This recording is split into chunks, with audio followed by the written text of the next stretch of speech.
Yang berikutnya, penguasaan lidah adalah berhati-hati dalam mengadakan komitmen.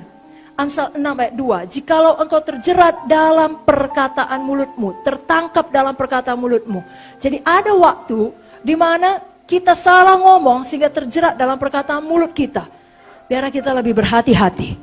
Karena mulut kita lah yang menyebabkan kita berdosa dengan memberikan janji-janji ataupun sumpah-sumpah dan komitmen-komitmen yang kemudian hari tidak kita tepati. Pengkhotbah 5 ayat 1 sampai 6 memperingatkan kita, jangan bernazar tapi tidak menepatinya. Biar saya bacakan. Pengkhotbah 5 ayat 1 sampai 6. Janganlah terburu-buru dengan mulutmu dan janganlah hatimu lekas-lekas mengeluarkan perkataan di hadapan Allah. Karena Allah ada di sorga dan engkau di bumi.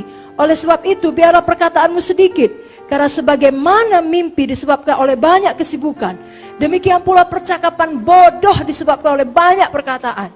Kalau engkau bernazar kepada Allah, janganlah menunda-nunda menepatinya. Karena ia tidak senang kepada orang-orang bodoh. Tepatilah nazarmu. Lebih baik engkau tidak bernazar daripada bernazar dan tidak menepatinya. Janganlah mulut membawa engkau dalam dosa. Jangan berkata di hadapan utusan Allah engkau hilaf. Apakah perlu Allah menjadi murka atas ucapan-ucapanmu dan merusakkan pekerjaan tanganmu? Jadi bagi kita yang sudah terlanjur mengadakan komitmen, saudara penuhi komitmen itu.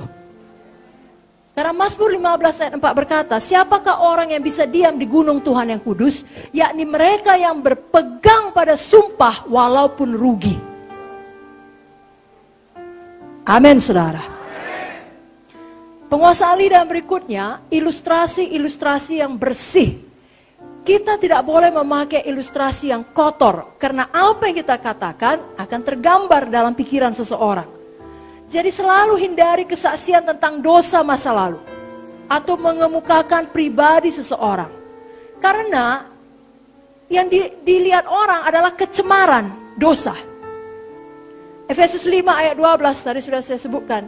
Sebab menyebutkan saja pun apa yang dibuat mereka di tempat tersembunyi telah memalukan. Perkataan kita adalah benih, kelak menghasilkan buah. Amsal 12 ayat 14 dikatakan, setiap orang dikenyangkan dengan kebaikan oleh karena buah perkataannya. Hidup kita. Amin. Penguasa lidah yang berikutnya tidak mendatangkan perpecahan. Mari kita buka sama-sama. Buka buku Amsal 6 ayat 16 sampai 19. Amsal 6 ayat 16 sampai 19. Mari kita baca bersama-sama. 1, 2, 3 ya. 6 perkara ini yang dibenci Tuhan, bahkan 7 perkara yang menjadi kekejian bagi hatinya. Mata sombong, lidah dusta, tangan yang menumpahkan darah orang yang tak bersalah, hati yang membuat rencana-rencana yang jahat, kaki yang segera lari menuju kejahatan, seorang saksi dusta yang menyembur-nyemburkan kebohongan, dan yang menimbulkan pertengkaran saudara. Jadi ucapan kita yang menimbulkan pertengkaran dalam tubuh Kristus, walaupun itu ada benarnya, Tuhan benci. Ada beberapa perkara tidak perlu disampaikan, saudaraku. Hal-hal sampah, hal-hal dosa, atau hal-hal yang diucapkan seseorang ketika dia marah. Saya bacakan Yohanes 12 ayat 4 sampai 6. Yudas Iskariot, seorang dari murid Yesus, yang akan segera menyerahkan dia berkata, mengapa minyak narwastu ini tidak dijual 300 dinar dan uangnya diberikan pada orang miskin? Hal itu dikatakannya bukan karena ia memperhatikan nasib orang miskin, tapi karena ia adalah pencuri. Ia sering mengambil uang yang disimpan dalam kas yang dipegangnya. Dalam Markus 14 ayat 4 sampai 5 dikatakan di sini, ada orang yang menjadi gusar. Siapakah itu? Yudas tadi. Ada orang menjadi gusar, Yudas menjadi gusar dan berkata seorang kepada yang lain, berkata, untuk apa pemborosan minyak narwastu ini? Minyak ini dapat dijual 300 dinar lebih, uangnya dapat diberikan kepada orang-orang miskin. Lalu mereka memarahi perempuan itu. Tadinya nggak hanya ada persoalan, mungkin nggak tahu pemurid-murid, mungkin mereka sibuk makan, atau mungkin mereka menganggap ya boleh-boleh aja, silakan urapi. Tapi dipanas-panasi oleh Yudas, terjadi pertengkaran saudara. Mereka memarahi perempuan itu. Kerusakan terbesar yang dibuat setan adalah dengan mulutnya. Kenapa? Karena memang cuma itu yang dimilikinya. Pada waktu Yesus bangkit dari kematian, dia sudah melucuti seluruh penguasa. Seberapa besar kuasa setan adalah sebesar yang kita izinkan dia berpijak. Kalau tidak, tidak ada kuasanya atas saudara. Maut pun tidak bisa mengambil hidup saudara kalau Tuhan belum mengatakannya. Tidak bisa.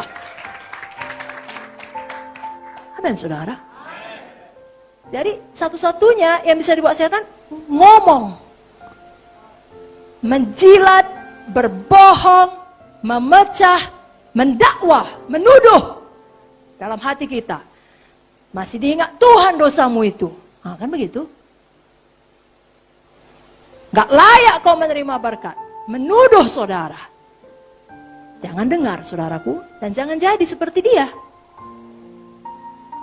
Wahyu 12 ayat 10. Aku mendengar suara nyaring di sorga berkata, sekarang telah tiba keselamatan dan kuasa dan pemerintahan Allah kita. Kuasanya yang diurapinya. Karena telah dilemparkannya pendakwa.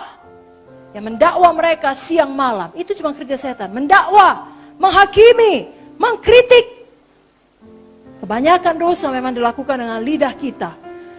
Ingat Matius 7 ayat 1-2. Jangan menghakimi supaya kamu tidak dihakimi.